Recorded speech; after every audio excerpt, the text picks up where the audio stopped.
everyone who is watching us right now on Apex TV, the online TV station on Western Uganda. Mazina mbaita ADB, the entertainer, of course. It is what to jahengini ahamukoro gwa Peterson MA, of course, celebrating a birthday. Yeah.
Kubanza ninyenda kusima mwenga ngale musitame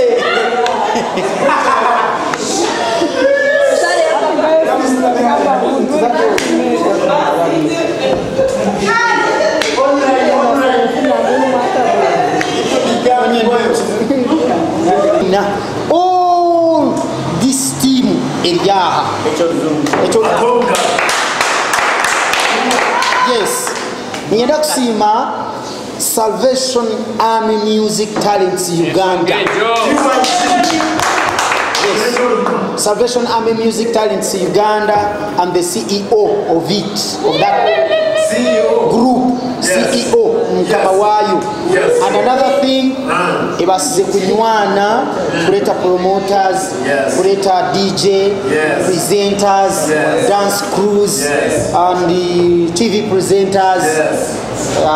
Mweba chiriyo mchuroto nkomu igarire so twageza umnonga kugira ngo tubase kwe combininga twena. And all in all, I want to thank Apex TV. Mweba remnonga. I'm so happy. My fans, don't worry. Ejiabere celebration ya birthday. Now there is another celebration in Asia. Yeah, there is celebration in Asia. 10, actually it's 13 years, but okubanza toino kora agambe 13 years, which means you have to take home player. Yes. 10 years. 10 years of Peterson MA in music industry is coming very soon. Nikiza kubaho next year, 2022. Yes. Onako kukwija tuza kubagambira venue, tubagambire everything. Twine abeshongozi kudenshonda neshonda zone zezi abaza kuba bari mu Uganda abakutweshongora on my concert of 10 years of Peterson.